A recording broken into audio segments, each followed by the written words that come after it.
Hi, welcome to this week's edition of CX News. I'm your host, Dennis Wakabayashi, and in today's show, we'll be discussing the growing importance of web design and user experience in shaping the customer experience industry.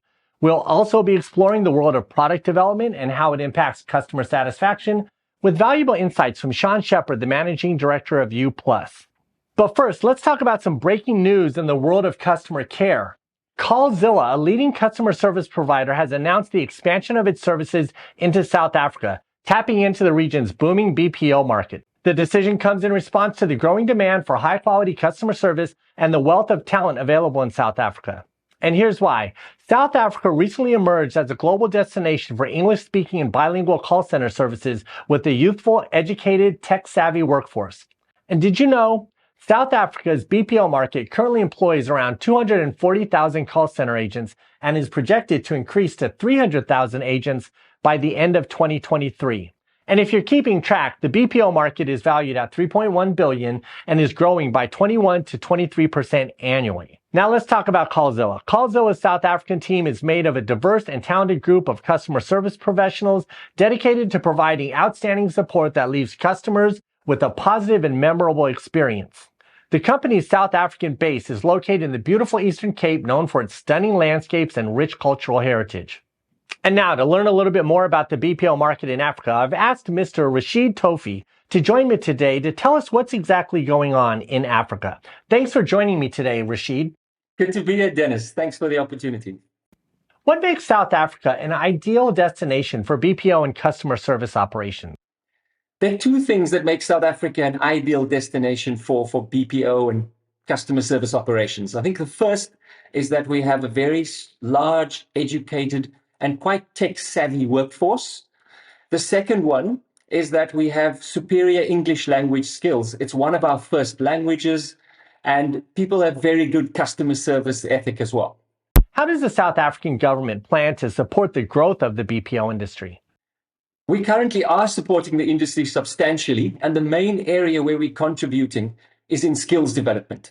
So what young people do is they leave high school. We have high levels of unemployment in South Africa, and they see this as an industry for great career development and career advancement. So what we do is we subsidize both their training and some of their wages while they start up in businesses. And this makes South African businesses competitive globally.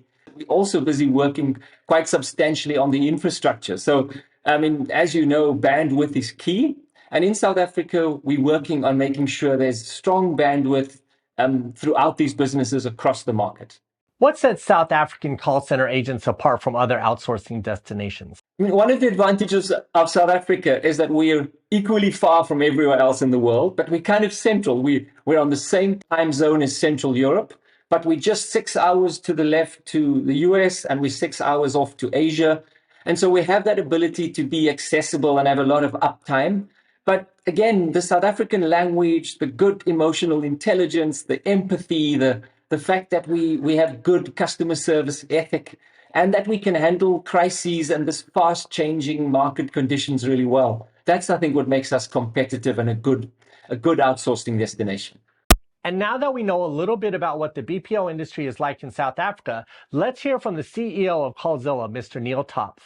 Thanks for taking time to talk to us today, Neal. Why did Callzilla choose South Africa as the location for its expansion? South Africa's booming BPO market, skilled workforce, and cost-effective solutions made it the ideal choice for our expansion. We believe that the combination of local talent and our commitment to customer service excellence will set us apart in the outsourcing industry. How does Callzilla plan to leverage the strengths of the South African market? South Africa has a vast talent pool, and when you combine that with cutting-edge contact center platforms, the future is bright. We plan to provide unparalleled customer service and contribute to the ongoing success of our teams in all countries, Colombia and South Africa included. What are Callzilla's long-term goals for its South African operations?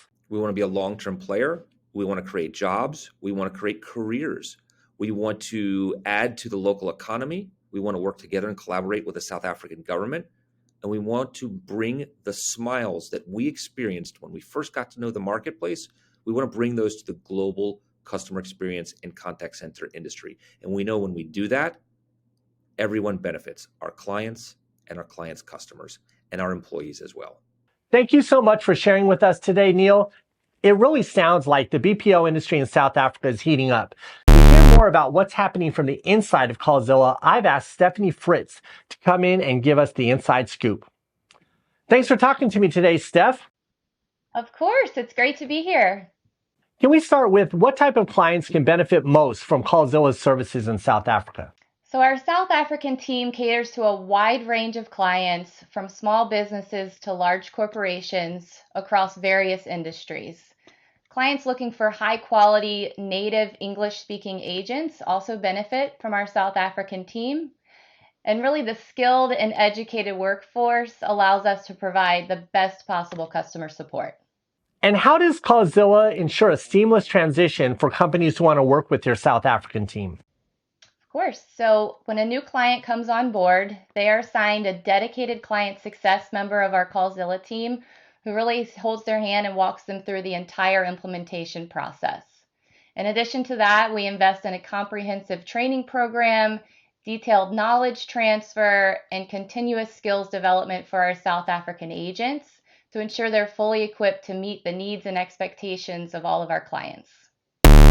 Zilla's South African team stand out from other providers in the region? So for us, it's all about our people. Our South African team is a diverse and talented group of customer service professionals. They're dedicated to providing an outstanding customer support with a unique blend of expertise, energy, and enthusiasm. Their warm and engaging communication style, coupled with their commitment to going above and beyond, ensures a memorable and positive customer experience. Thanks for taking time to speak with me today, Steph. Thank you for having me. Callzilla's expansion into South Africa highlights the growing strength of the nation's BPO industry and exceptional talent available in the region. With support from key stakeholders like Rashid Toefy, Deputy Director General at the Western Cape Government Department of Economic and Development and Tourism, the collaboration between Callzilla and the South African market is set to transform customer experiences everywhere. Next up, let's talk about the growing web design industry and the trends that are shaping our future. With almost 1,800,000 web developers and designers in the US and projected to increase to over 200,000 by 2030, businesses are investing more and more in well-designed websites to elevate customer experiences. And a significant factor driving the growth is the increasing importance of mobile devices. In 2022, mobile devices accounted for 55% of global web traffic. And as a result, responsive web design is crucial for enhancing user experience and improving conversion rates. In fact, 73% of web designers believe that the main reason visitors leave a website is due to a non-responsive web design.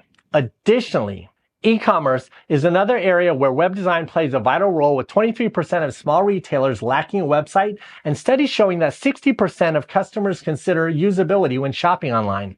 So let's talk 2023 web design trends. Here are a few of the highlights. Responsive web design, with 73% of web designers citing non-responsiveness as the main reason for visitors leaving a website, and Google prioritizing websites with responsive web design, businesses must ensure their websites are mobile friendly.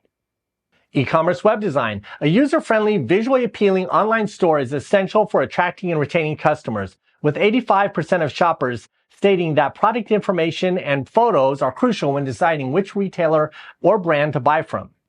Modern web design elements. Consumers value visual elements on a company's website, with 40% preferring images, 39% preferring color, and 21% video. Additionally, 42% of website visitors will leave a site due to poor functionality. Furthermore, the web design industry is projected to continue growing, with competition and user expectations rising. By the end of 2023, there will be more than 1.8 billion websites on the internet, making it more important than ever for businesses to invest in high-quality web design. To discuss these trends and their impact on customer experience, we had the chance to catch up with Graham, the CEO of Pixel, a leading innovator in the web design industry. Thanks for talking to us today, Graham. Thank you so much for having me. Appreciate it. How do you think the web design trends for 2023 will impact the overall customer experience? Well, Dennis, as websites continue to evolve, the focus is shifting more towards delivering a seamless and engaging customer experience. By implementing responsive website design, e-commerce optimizations, and modern design elements, Businesses can create a more intuitive and enjoyable browsing experience for users, ultimately leading to increased customer satisfaction, loyalty, and sales. In your opinion, which aspects of web design do you believe has the most significant influence on customer experience? Responsive web design is the most critical aspect. The majority of users now visit websites on mobile devices, and having a site that works smoothly across all device types is essential for a positive customer experience. Non-responsive websites can frustrate users, leaving them to abandon the site and seek out probably your competitors. Uh, Not only that, but having a specific mobile design is a huge benefit to businesses. Many themes will have a responsive design built in, but creating a specific mobile design where you're creating elements and designs and graphics tailored specifically to mobile devices is absolutely crucial and essential. There is such limited space to wow a customer and deliver value on an iPhone, for example, that really focusing on making mobile devices beautiful with custom graphics, as I said, design elements, and even copy to fit that is what will set your business apart. How can businesses best adapt to these emerging trends and enhance their customer experiences online? Businesses should stay informed about the latest trends and best practices in web design. There's also landing page design and a whole bunch of other types of elements that are specific to your customer business. And working closely with experienced web design professionals to actually implement these innovations and visions is crucial. By prioritizing customer experience, continually monitoring user behavior and feedback through analytics and conversations with customers, and making the actual necessary adjustments, businesses can ensure their websites stay relevant, engaging, and customer-centric. Thanks for sharing with us today, Graham. Thank you so much for having me. Really appreciate it. Next up, let's talk about product development and user experience, since they play a critical role in shaping the customer experience. With the increasing competition in the digital marketplace, businesses are focusing on enhancing product usability and customer satisfaction to differentiate themselves and foster more customer loyalty. And user experience design is a multidisciplinary field that combines psychology, design, and technology to create products that cater to users' needs and preferences. In today's market, a product with superior UX often becomes the deciding factor when customers choose between competing brands. And to gain more insights into these trends and their impact on customer experience, let's talk to Sean Shepard, the Managing Director of U+ and foremost expert in digital and corporate innovation. Under his leadership, U+ helped build over 90 businesses and created over $1 billion in market value last year. Hey, Sean, thanks for being here. Thanks for having me, Dennis. Always a pleasure. In your experience, what are the most common challenges businesses face when they try to implement a human-centric approach to product development? They need to do a couple of things, right? I think first they have to create an environment, and all of our research shows this, that if you want to be innovative and you want to create change and implement change, you need your employees need two things. Number one, they need psychological safety. They need to know that they're safe in their job and their role, regardless of what they're bringing to you. And then the second thing is they want to feel heard.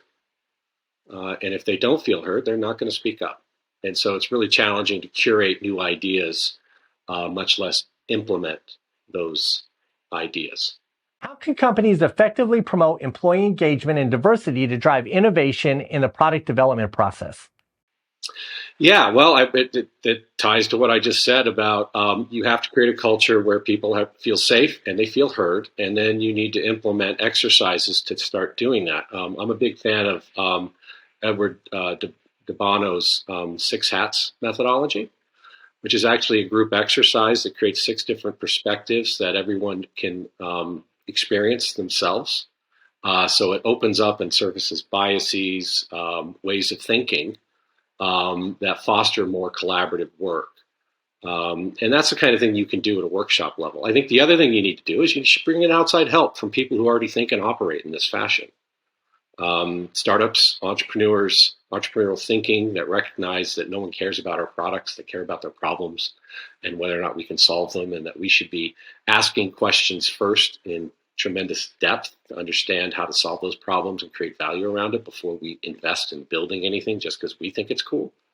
So you've got to go from the outside in, understand who that user is, what do they care about, how can you solve their problems, and that's what fantastic UX teams and people do, because UX is not just user interface or even creating customer journey maps and designing things that people will use, but it's also deeply understanding humans and how they respond to risk and change, and how to get the truth out of them. Because at the end of the day, it's all about finding the truth about where your idea fits with a user and how you can solve a problem quickly, and do it in an iterative way that's fast, agile, and de-risks your ideas. What advice do you have for businesses looking to build a strong foundation in product development leading to exceptional customer experiences? Start, as I said, I think you should get some outside help from people who are very successful at doing this, implementing this approach, because you need to start implementing that mindset at the team level. I wouldn't say it's reasonable to expect that you can transform your organization overnight or even maybe ever. But what you can do is you can transform teams. So if you can collaborate at the team level with people who know how to do this and can show you a way to work, and then show measurable success from that way to work with strategic, quick, small wins, that creates a groundswell. And everybody wants to be a part of the winner. And you'll quickly see people start to make that change. And then you have to communicate effectively to the stakeholders so that you can lead and teach this approach. Your insights today, Sean. My pleasure as always, Dennis. That's it for today. I'm your host, Dennis Wakabayashi, and I'll see you next week when we talk more about the customer experience industry. Have a great week.